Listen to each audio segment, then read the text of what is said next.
Hey everybody, today we are here and we are excited to talk about SEO because all day we've both been working on a lot of SEO projects and it just lended itself to a really nice topic. Our conversation. So right now, just lots of people, it's probably the beginning of the new year and that kind of thing. Lots of people are wanting to invest in their website, invest in their marketing, and they're turning to SEO. But there's some people who can't really quite afford it yet, or maybe they just want it, they're more DIYs. I'd even say that there are some people who, as the website gets launched, they go on day 2 and they go, hey, how come I'm not finding myself on the first position of Google or on first page? And I think that really is what we should talk about today is just expectations, but then also back that up with just some things that you at home, if you're a business owner or you're running a website, just some things that you can do to help get yourself found higher on the Google search engines. Yeah, exactly. So this is for you. If you have a website, you want to rank a little higher, use these tips that we're going to offer for free today. And we're going to start with the first one, which is optimize your photos. So what people don't understand about photos is when you have your phone, it collects a lot of data. So if you can, and we were talking to someone actually about this yesterday, if you can take your own picture of your own products, the information that Google can mine from just that one picture is incredible versus a stock photo or a manufacturer's photo. Well, and Google already has the stock photo indexed. If you're using it as a stock photo and you got it off of Unsplash or Pexels or free from Canva, well, guess what? There's probably thousands of other websites that also have that exact same picture. So Google's already indexed it. Google's not in the position of wasting space and indexing photos over and over and over again if they already have it indexed. So they're indexing it. Yes, they will display it and all that. But for original content, Google just laps that stuff up. So it loves original content. Use your phone as Sherry just said. And then as you move it from your phone to the website, just make sure that it is named properly before you upload it. So if it's an image of you and your team, so if it's the Purple Bean team working at a job in Waterford, Ontario, name it that and then upload it. Google understands, okay, this is what it is. It's the Purple Bean team. They're in Waterford, Ontario. It's also geotagged because Sherry would have her location settings on her phone. But Google, most importantly, then says, ooh, this is new content I've never seen before. Like a kid at Christmas, they want to open it up and explore it, and they want to, because they want to map the world with images. So that's what they really want to do. Yeah, I think one major issue that no one really quite grasps how much Google loves original content and Facebook huge. loves, every platform loves original content. So anytime you can do original content, you have to do it. Absolutely. Just puts you well above the rest. Yep. Another quick tip is, so people will say, hey, the website looks amazing. I did a search and I'm finding us on page 3. How come I'm not on page 1? Well, so just a couple truths here is SEO takes months to do. It's not something that you do once and all of a sudden your website's in shape. It's like going to the gym. You can't go to the gym once and then say, how come I'm not competing and looking as good as the guy that's been here every day for 6 months? Because in reality, he's been there every day for 6 months. Your competition has been posting things daily and weekly for the last 6 months. Your competition has been updating their Facebook daily and weekly, their Google My Business. They've been updating faithfully for that. Google has all of this information. Oh, and they've been taking pictures. Yeah. And they have all this information. Just because you have a new website does not mean that Google's going to say, hold the phone, let's put this one to the top, because they go off of authority, relevancy, and intent. So you have to make sure that you're doing those things for yourself, the off-page stuff, so that you can help Google better understand what it is that you offer. Yeah, exactly. And like some industries are a lot easier than others. So Yes. if you are a dentist, for instance, you're gonna have to, or a realtor, you have so much competition. Some of these small free. Here's one here's a good one that I had. But if you make organic dog food in your city of 100,000, there's probably a half a dozen people that might do that in your city. So your competition is 6. How many realtors do we have in town here? At least 400, I heard. 4. So your competition is 400. Yeah. So some things are much easier to rank for than others. Yeah, exactly. And some things it's easy. It's like you just do these tips, boom, and you can maybe in a few months get it. But other things, like it's going back to the gym analogy, if you're training for like a marathon, you're literally training for a marathon. Well, and SEO is a marathon. Exactly. It's not a sprint. You're not going to be number one day and then fall off the face of the earth. It's a slow grind, and you have to convince Google, because Google is all about answering the public.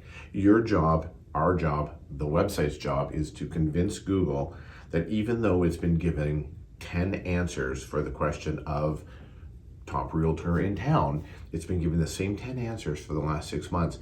You have to convince them why your website is a better answer than the 10 they've been given. That really is what SEO is. You're optimizing to show Google that maybe you made a mistake, Google, and I think that our website should be there instead of another website. Okay, so from that, say there's a new business in a decently competitive industry. So not the most competitive, but decently competitive.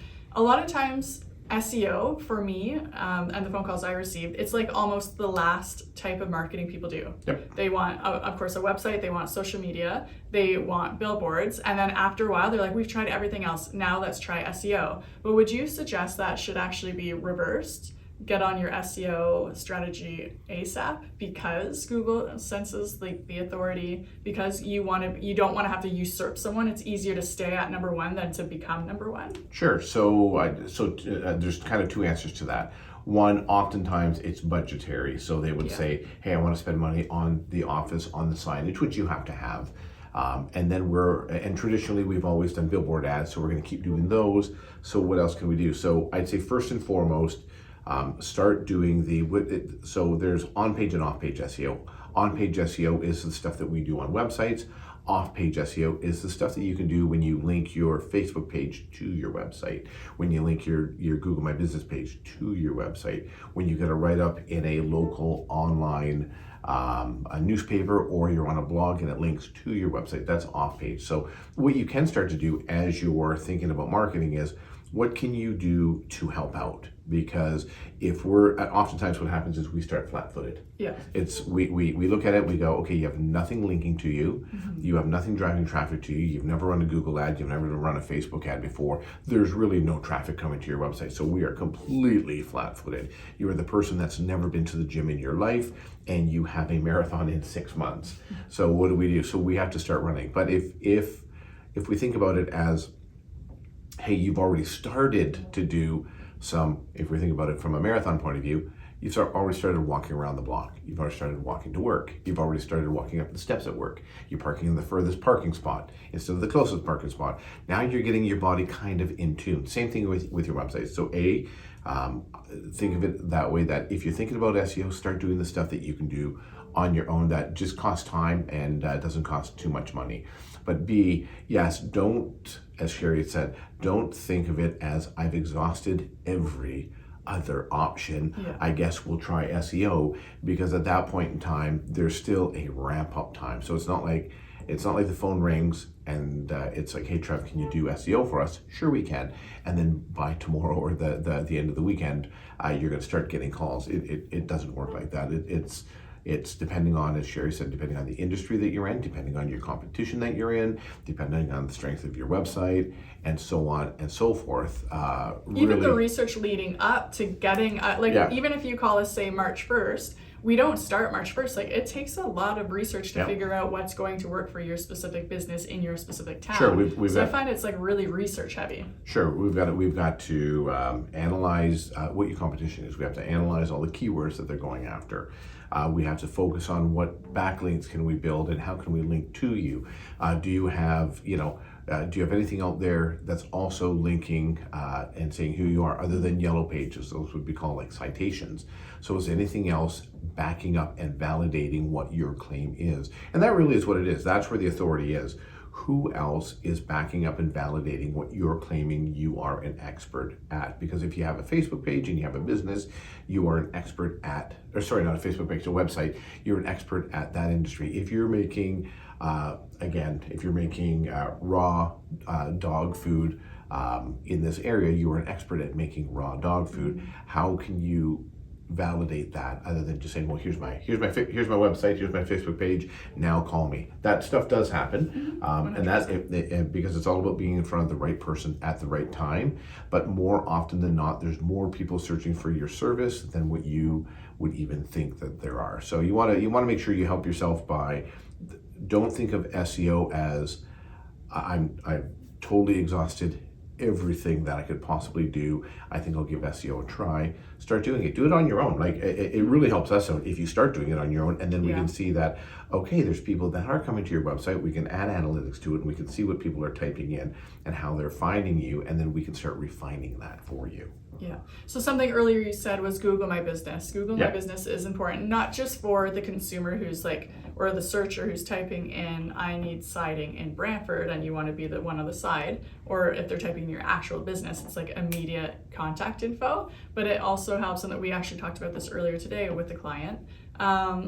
When you list your services on Google My Business, you're telling, again, Google what exactly you do. Sure, and for the purist out there, they might say, what's called Google Business Pages. It's kind of the same thing. They're switching over names, but it's essentially when you type in a name, and on the right hand side, you'll see the hours that they operate. You'll see any reviews. That's kind of your we'll call it your Google My Business page. When people type in a service they're looking for, and then there's a map that shows up. Here's a tip: if a map shows up, it means that there's enough people looking for that service and wanting to connect with those businesses that offer it, that Google's like, oh, let's show the map and where everyone is. Where the map shows up and there's 3 business listings and then it says see more, that is pulled from your Google My Business page. Actually, I had somebody last week that I said, hey, you should update your Google My Business page. It was just a call that I got in, and then I logged on and I go, oh, no one has actually claimed it. Yes, Google puts those up for you for free. You can click claim this business, or I manage this business, and then you can start adding to it. So you certainly want to do that. You can add things such as, what your hours are. There's a question and answer part of it. There's products, there's services, there's events, there's updates. Your reviews will go there. There's so much that you can add in on those pages. And again, that's telling Google what it is that you do. And if 80+% of people are using Google as their search engine, the Google My Business pages are part of the Google atmosphere. So you're just giving Google more ammo to offer you up as the solution. Again, Google just wants to answer the public. That's it. Their job is to be the smartest kid in class, puts their hand up every single time when a question is asked and says, here's your top 10 answers. That's what they want to do. Yeah. So. Exactly. Actually, I was saying to someone today, your website is great. Like, someone built the website and the language was beautiful, the text was great, but I'm like, as a human, I totally know what this is about because I understand the images and I know why I went on your website. But your website isn't actually telling Google what your website's about. And they were really, really surprised to see that, because like, we know our business inside and out. So like, we read our text, we know exactly what we're talking about, but does Google? So humans, 100%, you want to be understandable. You want the language, you want people to understand why they're on your site, how to reach you, but you're also speaking to this machine. They're not going to gather things. They're not going to use our senses. They don't know how we arrived on this page. You need to literally tell them, here are my services. Here's where I'm located. Here's who I'm speaking to. Yeah, and they'll use tactics such as like LSI words. So those are essentially synonyms. So if you are a baker in the Brantford, Ontario area, the first search term and the number 1 keyword would be bakers in Brantford. However, that's not how everyone searches for a baker. Some people might want a wedding cake. So they're not going to search for a baker in Brantford. They're going to search for, wedding cakes in the Brantford area. Some people might want cupcakes or desserts or retirement stuff, or any other variation of that, or a specific dessert. So that's how they will search. So you need to know what it is, how people are searching, because Google will extrapolate all those searches that lead to your website and say, here they are. You want to stay away from industry terms. I know a lot of people like to talk industry speak. I mean, it makes us all sound intelligent from the industry that we're in, but we have to bring it down to how the average consumer is searching for us. So if you're in a technically heavy industry, you just have to understand that people don't search for you based on the tech speak that you're using with the guys in the office or with the guys at the shop. They search for you based on what their needs are. How can you solve my problem? Because there's three things we wonder about when we land on a page. Where am I? Can they solve my problem? What do I do next? So if my car is broken down and it's making a funny noise, and you might say, well, hey, it's the O2 sensor is gone, and that's why you're hearing it puttering out the back end. That's an industry term the guys at the shop might use. All I know is cars running rough or looking for a mechanic and that kind of stuff. So those are the keywords that I want to use. So just want to make sure that you're speaking in human term, as Sherry said, speaking in how Google will index you, which is basically all the human terms. I think there was a study that said out of 100 searches for a product, 65 will be different. Only 35 are the same. So if you thought of one one keyword phrase for your product, there's 65 more out there if you're thinking of what are the top 100 ways that people find their way to your website. Yeah, I was actually with the client. It was last year, and it was impactful for me because I'm like, yep, I should be doing this on my own website because I only know I do what I do. But so I was like, okay, you need more keywords. She's like, more keywords? I added all of them. I'm like, no, off the top of my head, if I were to search your business, here's what I would be looking for. And she was like, oh my gosh, I never thought of that. She's like, I thought the 5 I had was all encompassing. I'm like, no, and then the keyword research and all that other technical stuff we do on our end. I'm like, no, you need to add, it was 15 or 20 extra words, and her mind was blown. So all that to say is sometimes you do need that outside look to be like, okay, you're searching it this way, but when I come to the table, here's what I'm looking for. Oh, wow. And everybody needs to. Even we do it all day long, and we still struggle with the same thing. It's almost like editing your own essay paper. You don't see the mistakes. Yeah, and truth be told, I mean, we have to use programs and software to find all these answers because we don't know all the answers. Yeah. I mean, we deal with hundreds of different types of industries where we're trying to help optimize their site and get it ready. So we're not experts in hundreds of different industries. We're experts in a few industries. So we use software and tools that essentially what we do is we go and we look at the top 20 websites that are in whatever area that you're trying to be found, whether that's within Canada, within Ontario, within Southern Ontario or Southwestern Ontario, or within Brantford or within downtown Brantford. We find who your competition is. So if you're trying to rank in downtown Brantford that's the city we're in, for restaurants, well, we're going to search all the restaurants in the downtown area. But if you're trying to ship a medical device within Ontario or within Canada, we're going to search and find the top 10 websites that Google is referring. And then what we do is we reverse engineer them to find out why do they refer this site. Here's something that most people don't realize. They have a 10-page website, but their competition, who's number one, has a 75-page website. Maybe the number 2 one has a 60-page website. Number 3 has a 50-page website. It's going to be very hard to compete with big websites, considering everything else is equal, of course. If Google is rewarding large websites and you have a 10-page website and you're like, I need to compete with them, at some level, it's going to be just hard. It's why Wikipedia is always at the top of search engines, because there's so much information that they have that Google cannot find another answer. So they offer up Wikipedia to say, you know what, you probably are going to find it in here. Yeah, exactly. So those are 3 tips. You can go right now, shut this podcast off, log into the back end of your website. You're looking at your photos. You want to optimize the ones that are already on your website, and maybe even put some time aside to take new pictures of your products. Number 2 was update keywords. Update your keywords. Make sure you're not just using one keyword that's on there. Yeah. And then lastly, if you don't have access to the website, or you're like, oh, I don't know how to do that stuff, go on to anything that links to your website. So on a Facebook post, and you can say, hey, if you're looking for this service, give us a call. We'd love to help out. Put the link there. Facebook does this great job of grabbing the image for that page, bringing it into Facebook and sharing it. That's linking to it. Go to your Google My Business add some content there to just keep seeding and getting the word out. And that you're a farmer for your own business, and you got to continually seed the earth to be found. Yeah, it's not a one and done. Like any digital marketing is not one and done. It's continual. I think I've got more metaphors if you need me to, but we're talking seeding, we're talking mechanic, we're talking the gym, marathon, all of it. So just get practicing. All right. So thanks so much, Sherry, for having me on. Yeah, thanks for listening, and check out our YouTube page where all these podcasts will be aired. And of course on Instagram, I always do small reels. So if you're like, oh, there's one thing I like, that was one good key moment, it will probably make it to Instagram.